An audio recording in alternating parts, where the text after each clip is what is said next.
Madame, Monsieur, bonsoir et merci de nous rejoindre sur la première. Voici les titres de votre journal.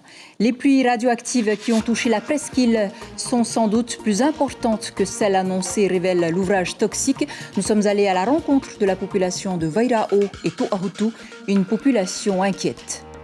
Et pour sortir de la crise sanitaire, les mareyeurs ont affrété un avion cargo pour livrer leurs clients internationaux. Une opération coûteuse, le prix à payer pour maintenir leur activité à l'étranger. Quand de son côté, le pays dévoile son plan de relance, 79 milliards sur 3 ans pour assurer la survie des entreprises les plus fragiles, mais pas seulement. Plus que 50 cas actifs de Covid-19 en Polynésie et la campagne de vaccination se poursuit. Nous allons voir cela du côté de Tiareia, à Raiatea, mais aussi aux îles Marquises. Et comme chaque mercredi soir, le docteur Didier Bondou répond aux questions de santé des internautes. Bonsoir docteur, à tout à l'heure. Enfin, pour terminer, rencontre à Mataia avec Heyeri Teauna, avec 9 ans. Ce père de famille sans emploi a décidé de se lancer dans l'horticulture bio. C'est à voir dans votre rubrique Aïe Fénouan. Mais d'abord, la justice ne badine pas avec la violence conjugale. Aux assises, Yafeta Maeta, le mari qui a mortellement frappé sa femme à Tikehau, écope de la peine à perpétuité. Son procès s'est ouvert lundi, souvenez-vous, pour homicide volontaire, pour des faits donc remontant à 2018. L'homme n'a cessé de clamer devant la cour qu'il n'avait pas l'intention de tuer son épouse. Mais le tribunal a finalement rendu son verdict. Corinne Teheti a été sur place. 4 questions ont été posées aux membres du jury, des jurés composés majoritairement de femmes. Première question, est-ce que Yafeta est reconnu coupable? La réponse a été oui. Deuxième question, a-t-il entraîné la mort de son épouse en 2018? Là aussi, les membres du jury ont répondu oui. Troisième question, avait-il l'intention de donner la mort à sa femme? Là aussi, oui. Et dernière question, l'a-t-il fait dans des circonstances aggravantes? Les membres du jury ont été unanimes, ils ont tous dit oui. Le tribunal a condamné aujourd'hui Yafeta Maeta à 30 ans de réclusion criminelle, c'est-à-dire la perpétuité, avec 18 années de période de sûreté. Il a 10 jours pour faire appel. Justice toujours, cette bonne nouvelle pour Oscar Temaru. Il obtient gain de cause devant la Cour de cassation. Celle-ci a annulé la saisie pénale de 11 millions de francs sur son compte ordonné par le procureur Hervé Leroy. Souvenez-vous, c'était en juin de l'année dernière. Une information révélée par nos confrères de TNTV. Selon le leader indépendantiste, il s'agit, je cite, d'une vengeance, d'un règlement de compte. Je vous propose de l'écouter, joint par téléphone par Corinne Tehetia. C'est une bonne nouvelle, mais nous avons affaire à une justice coloniale, parce que c'est depuis mon déversement de l'Assemblée territoriale, c'est depuis la déclaration de Madame Annick Girardin, l'État ne se laissera pas faire. Voilà ce qu'il faut rappeler à tout le monde. Et on cherche au niveau de l'État à amalgamer Radio Tefana avec les autres radios. Ça n'a rien à voir, l'affaire de Radio Tefana, c'est une affaire éminemment politique, c'est une décision éminemment politique de m'évincer l'Assemblée territoriale à cause de la plainte que j'ai déposée à La Haye.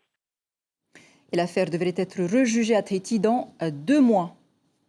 Les révélations explosives parues dans le livre Toxique, on vous en parlait hier soir, les pluies radioactives et des doses plus importantes qu'annoncées ont touché les populations de la presqu'île de Tahiti. Sur place, personne ne s'en étonne, mais l'inquiétude grandit au sein des familles. Thomas Teriteporuaray et Jacques Damour. Loin de la ville, les habitants de la presqu'île ont accueilli l'information du jour avec sérénité. C'est le moins que l'on puisse dire. Les archives militaires remontées à la surface éclatent au grand jour. Ce 17 juillet 1974, la France procède à son 41e essai atmosphérique. Les gens de l'atome lui donnent un nom, Centaure, comme pour accaparer une puissance légendaire, à double commande quand même. Et Centaure se lâche, il devient incontrôlable. Il lui pousse des ailes et s'envole poussé par le vent de l'Est. On en parlait avant, mais on ne faisait pas attention pour nous. On savait déjà qu'on avait ça chez nous. Comme on m'a dit, quand il pleut, il ne faut pas aller sous la pluie. Parce qu'il y a les retombées qui tombent avec la pluie. Et on se gratte quand on va sous la pluie. On se gratte. Après Centaure, le programme nucléaire plonge dans le secret absolu. Le ciel retrouve quelques couleurs, le pays entre en période de transition institutionnelle et la contestation internationale, elle, explose. Pendant ce temps, comment ils ont pu avoir cette maladie-là, ce cancer. Et aujourd'hui, on a cette nouvelle-là où les nuages nucléaires qui est arrivé chez nous et qui avaient eu des retombées. Maintenant, on se pose beaucoup de questions et aujourd'hui, la population est vraiment inquiète. Dans son communiqué paru aujourd'hui, le Tammany Villa n'hésite pas à parler de mensonges d'État. Dans la commune de Vailao, on n'est pas loin de le penser aussi. Depuis 45 ans, c'est la même question qui taraude encore et encore. Chez nous, il y a des maladies comme partout ailleurs, cancer ou autres. Mais ce que je reproche aux médecins, c'est de nous cacher leur origine pour certaines. À l'époque, ces pathologies-là n'existaient pas. Aujourd'hui, elles ont proliféré. La bienveillance a encore sa place dans cette partie de l'île. L'impact des explosions nucléaires, et notamment celle qui a touché la presqu'île, a été sous-évalué selon les auteurs du livre. Et Gaston Floss était à l'époque le président de la Polynésie. Les retombées économiques du nucléaire étaient colossales. Vous le savez, aujourd'hui, il accuse l'État d'avoir, je cite, menti et trompé la population polynésienne. Gaston Floss a réagi ce matin en radio. Il répond à Ibrahim Ahmedazi. Soit que nous avons été trompés par la France. Et je demande à la France réparation en déclarant le fait nucléaire, premièrement. Deuxièmement, d'indemniser toutes les personnes pour lesquelles les dossiers ont été rejetés parce qu'ils ont été rejetés au titre des éléments anciens qui étaient des éléments faux. Et que l'on supprime la loi à Morin. Gaston Floss, c'est pas un peu facile, des années après, comme ça, de tout mettre sur le dos de la France en disant que vous avez été trompé. Est-ce que les torts ici ne sont pas partagés? Non, pas du tout. Pas du tout. Parce que je croyais sincèrement à la parole de la France. Et la parole de la France, ce n'est pas un fonctionnaire, ce sont les paroles de la France. Voilà un dossier à suivre en tout cas. Et ce pari osé des marailleurs polynésiens, ils ont affrété hier soir un avion, les cales remplies de poissons pour Los Angeles. Un vol test pour voir si cela vaut le coup de le refaire, car l'objectif est de permettre aux pêcheurs de continuer à travailler. Le reportage de Brigitte Olivier, Vito Tabo et Marcel Bonneau. Un avion qui part dans la nuit. C'est vrai qu'à Tahiti, le spectacle s'est raréfié ces dernières semaines, mais celui-ci ne transporte que du poisson. Une vingtaine de tonnes. Il a été affrété par des marailleurs locaux qui ont négocié plus de 15 jours. Donc, c'est un vol où il n'y a pas de passagers et qui va être à destination de Los Angeles et qui va permettre qu'on peut exporter notre poisson frais et ensuite qui va faire revenir du fret de Los Angeles. Il a fallu organiser cette grande opération avec d'autres armateurs et des petits pêcheurs côtiers. C'est ainsi qu'à 4 h du matin, hier au port, tous sont arrivés avec leurs prises récentes. Le capitaine du Puautoa rentre d'une campagne de plusieurs jours au large de Mehetia, Mayao et Tetiaroa, pas très satisfait. Pour une semaine et demie, non, c'est pas ça. Pourquoi? Au niveau aussi des prix, et ça ne monte pas aussi. D'habitude, combien vous... D'habitude, pour une semaine, 2 semaines de campagne, pas maximum 300 pièces. Hein. Dans les cales, il y a un peu de tout. Il y a du thon blanc, du thon rouge et quelques divers, hein, du taza, saumon s'il y en a. Hein. Voilà. Mais toutes les prises ne seront pas exportées. Les importateurs américains ont des exigences qui ne sont pas les mêmes que celles des consommateurs locaux. Une classification est donc indispensable. Je regarde la fraîcheur, la couleur, la texture, le toucher. Ensuite, je regarde le taux d'acidité. Là, il est faible. Et ensuite, à l'intérieur, j'utilise on appelle ça une ponction. Je le pique à l'intérieur, je retire et vous avez un modèle là. Hein. Et par rapport à ça, je regarde la ligne de sang, la couleur, la brillance. Et de là, je détermine si ça part à l'export ou je le mets au marché local. Il faut faire vite, trier, peser, choisir, emballer pour que tout soit parfait pour ce soir et que le poisson arrive dans les meilleures conditions possibles à Los Angeles. Pour autant, ce qui désengorge le marché local n'est pas forcément bénéficiaire, en tout cas pas cette fois-ci, c'est sûr. Alors selon les résultats, l'opération sera reconduite ou non? On hésite parce que comme on l'a dit tantôt, comme je l'ai dit tantôt, ce vol n'est pas rentable pour le mareyeur que nous sommes. Donc on va voir d'abord si cette expérience est bonne ou pas, parce que là c'est un gros pari que l'on fait. Et si on voit que les résultats sont satisfaisants, pourquoi pas continuer toutes les 2 semaines, effectivement, un vol cargo. Si l'expérience n'est pas concluante et qu'on voit qu'il y a trop de paramètres négatifs, non, on abandonnera l'idée. C'est donc un premier test, mais qui s'inscrit dans une logique. Les armateurs locaux n'ont pas voulu licencier alors que le secteur de la pêche a souffert de la pandémie Covid. Il n'y a plus qu'à espérer que cette opération cargo se révèle finalement rentable si le poisson est apprécié à sa juste valeur par les consommateurs américains. Et pendant que certains innovent pour garder la tête hors de l'eau, le pays prévoit ses dépenses. On retiendra ce chiffre, 79 milliards de francs sur 3 ans. C'est le montant du plan de relance présenté par le gouvernement dans un contexte incertain. Un plan qui se veut évolutif, comme l'a précisé le ministre de l'économie ce matin. Caroline Fari, Hiro Terurotua. Une feuille de route de 73 mesures pour sortir de la crise et 3 axes fixés par le gouvernement. Protéger l'économie, asseoir la résilience et préserver la cohésion sociale. Le plan de relance ambitionne de soutenir la viabilité des entreprises, valoriser un tourisme durable et des secteurs clés tels que la pêche ou la permaculture. Un plan évolutif au regard de la chute des recettes fiscales.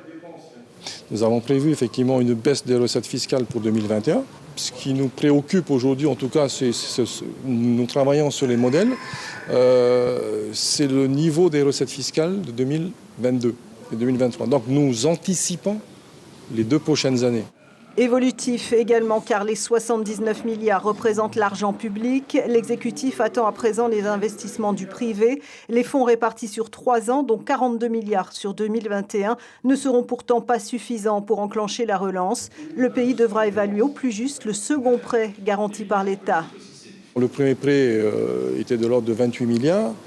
Demain, nous partons effectivement sur un minimum de 28 milliards, mais rien n'est dit aujourd'hui. Que ça sera plus parce que ma préoccupation et celle du gouvernement, c'est d'aborder les 2 prochaines années en toute sérénité. Du pain sur la planche donc pour le gouvernement, amené également à repenser le modèle économique d'une protection sociale généralisée à bout de souffle. Et ce plan de relance qu'en pensent les chefs d'entreprise, Frédéric Doc, président du MEDEF, viendra y répondre dans l'invité café de votre matinale radio. Également dans l'actualité, cette manifestation des employés du ministère de la Justice après celle des assistantes du tribunal hier. Ils étaient une 60aine de surveillants de prison à se mobiliser cet après-midi pour que les postes vacants en Polynésie soient réservés aux Polynésiens, selon le protocole d'accord de fin de conflit du 25 avril 2003, avec donc le syndicat FO. On écoute Kalmanutei au micro de Gilles Tautou et Hubert Liao. Nous avons un décret de 96 qui oblige les personnes de métropole expatriées de faire un séjour chez nous de 2 ans, 2 fois 2 ans, et une fois que c'est terminé, ils repartent. Aujourd'hui, nous avons constaté qu'il y a des postes vacants en Polynésie. On a un mécanisme qui dit que si on n'a pas de personnes de compétences égales, on fait venir de métropole. Aujourd'hui, nous avons un Polynésien, un directeur en métropole. Nous avons un expatrié qui est sur le même poste. Il termine le 31 mars. Et qu'est-ce qui se passe? On apprend qu'il reste définitivement sur le poste jusqu'à sa retraite. C'est là où nous sommes dans l'incompréhension totale. Les chiffres Covid en Polynésie, 14 cas supplémentaires ont été répertoriés par la direction de la santé, 50 cas actifs, 7 hospitalisations, dont 3 en réanimation. À ce jour, 9024 personnes ont reçu la première dose de vaccin, 5060 leurs 2 injections. Et à ce propos, la campagne se poursuit à Raiatea et aux Marquises. Mais avant cela, nous allons faire une halte sur la côte est de Tahiti, où un centre éphémère de vaccination vient d'ouvrir dans les locaux de la mairie de Tiarei. Le point avec Jeanne Pequet-Pouira, Hubert Liao et nos correspondants. Annexe de la mairie de Tiarei, ici on a monté un centre de vaccination éphémère. Une infirmière reçoit les 54 matariapo volontaires pour un vaccin gratuit, le Pfizer. Oui, c'est quand même une précaution. J'ai envie de vivre 10 ans de plus encore. Ça serait trop bête de mourir idiote. Le personnel de santé n'a que quelques heures pour procéder à ce geste médical.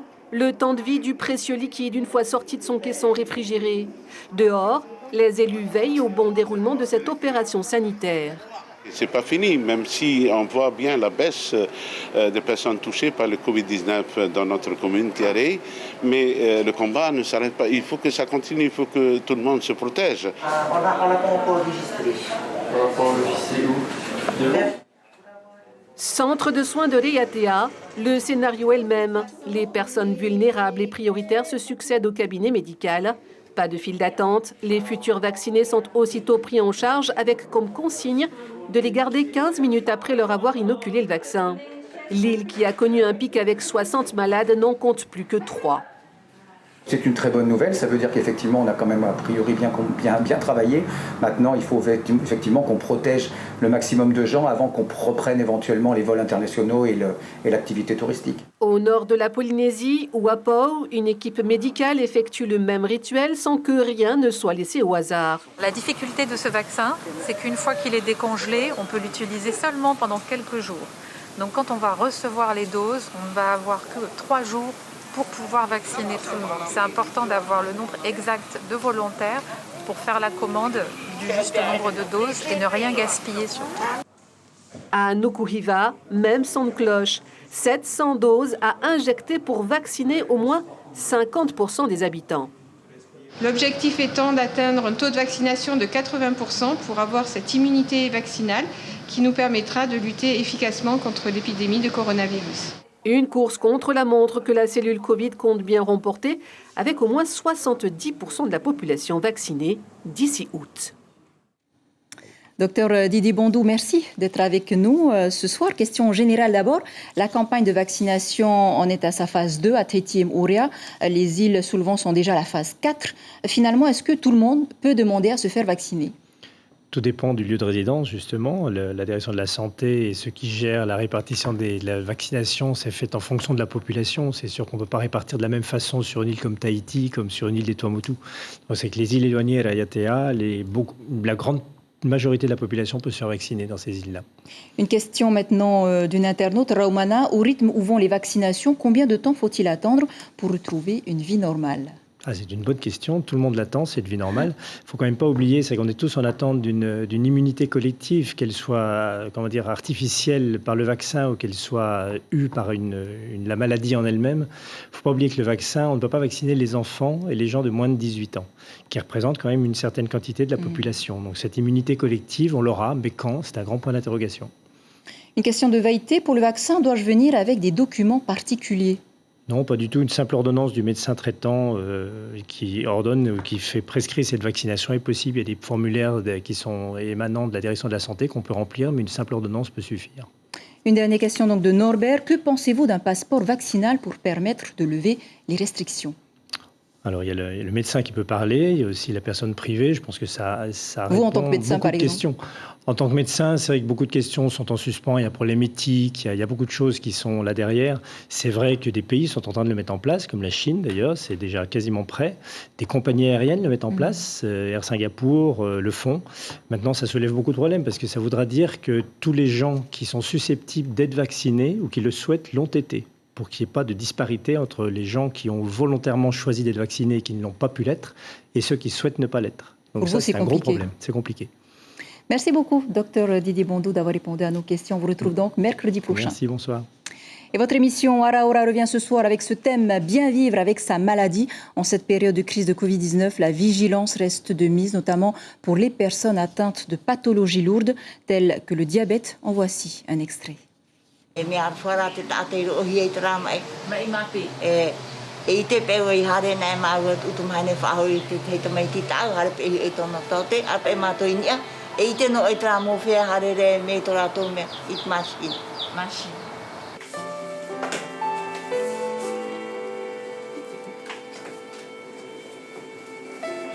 Ia te tata mai in ei te ye matinira pa aura atoto tap oia ua u ana te mai hatiota te mape atura te mai hia mai I te whare mai te ye ravi ara pa aura ai rawe hiai I roto atu ai te maupura pa aur ama ima pea te apurada, aurira i roto i te ia maupu dialysis, mai te ye e i te hiara i taunua i te aroa Prinsinoi.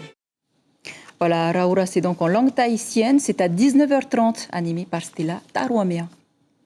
Dans l'actualité du Pacifique, l'État américain a déclaré Hawaï en état d'urgence en raison de fortes inondations qui ont causé de nombreux dégâts sur le territoire. C'est inédit depuis 25 ans. 2 personnes au moins ont été emportées par les eaux. L'une d'elles a pu être secourue. Des milliers de personnes ont dû être évacuées pour les protéger de la montée des eaux. Une situation difficile et inédite que vivent nos cousins de Hawaï. Retour au Fénois et à mot de sport, l'île de Nukuhiva a accueilli le week-end dernier un premier tournoi de tennis. 2 clubs se sont affrontés, les équipes masculines et féminines de l'AS Saint-Étienne de Uapo et celle du tennis club de Taihuahe. 2 jours de rencontres en simple et en double. Objectif en vue, sélectionner une équipe pour d'éventuels tournois à Tahiti. Les précisions de Pierre Conscient au micro de Marie Curva. On a prévu un grand calendrier pour l'année qui vient, en 2021 et 2022. Et ce qui est bien, c'est qu'on va mettre en place après des tournois entre guillemets officiels pour des classements. Là, c'est juste des tournois amicaux pour se rencontrer et jouer. Voilà, c'est ça l'idée. Comme promis, pour clore ce journal, rencontre avec Heyari Teauna, 29 ans, sans emploi et père de famille. Il a tout misé sur l'horticulture sans pesticides. Son activité n'en est qu'à ses prémices. Elle lui permet donc de nourrir sa famille, mais il compte bien la développer. Ina Suraveino, Patrick Tsinsing.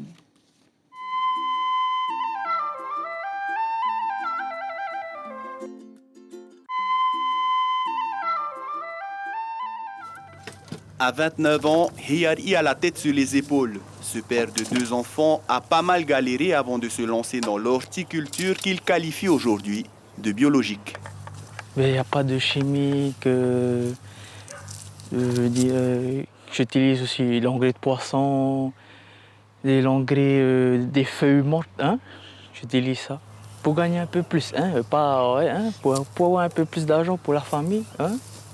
De temps en temps, je suis là le matin pour la cueillette, tout. Une fois que c'est là, je suis sur le chantier. Et 4 heures, je suis là, j'arrose, s'il y a des cueillettes, je cueille pour le lendemain alors. Il est des gens qui ont un don pour certains métiers. Pour Heyari, ce n'était pas le cas. En 5 ans, il accumule les échecs avant de trouver la bonne procédure. Ce jeune homme a toujours compté sur un soutien de taille. Allez, maman, tu vas aller aussi. À tout à l'heure.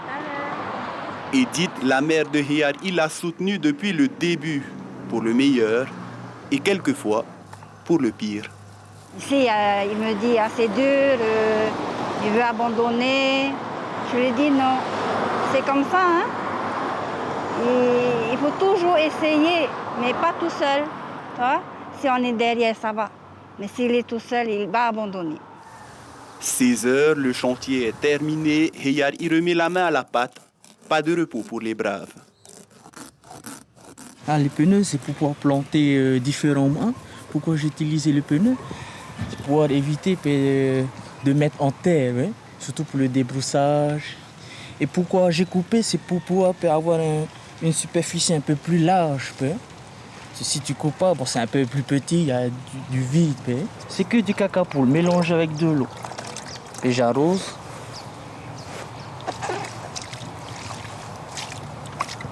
Pour les aubergines, c'est que des cacapoules. Après, pour les haricots, ça change. Je ne fais pas comment on appelle ça, c'est du genre comme doliprane. Autre avantage, la famille Teauna a des légumes tous les soirs au dîner, grâce notamment aux astuces qu'il a glanées ça et là sur Internet, ou comment la génération actuelle retourne aux valeurs d'antan avec les moyens dont elle dispose. Voilà, c'est sur ce bel exemple de courage que se referme cette édition dont je vous rappelle l'information principale. Yafeta Maeta, le mari qui a mortellement frappé sa femme à Tikeho, écope de la peine à perpétuité, 30 ans de réclusion criminelle avec 18 ans de période de sûreté. À la une de Tahiti Info, demain, le quotidien titre « 1 an de Covid ». Voilà pour l'essentiel de l'actualité. Merci de nous rester fidèles. 5 heures, vos infos radio. On se quitte sur un petit air de nostalgie, cette magnifique chanson d'un amoureux de la culture, Henri Hiro. Belle nuit sur la première. À demain.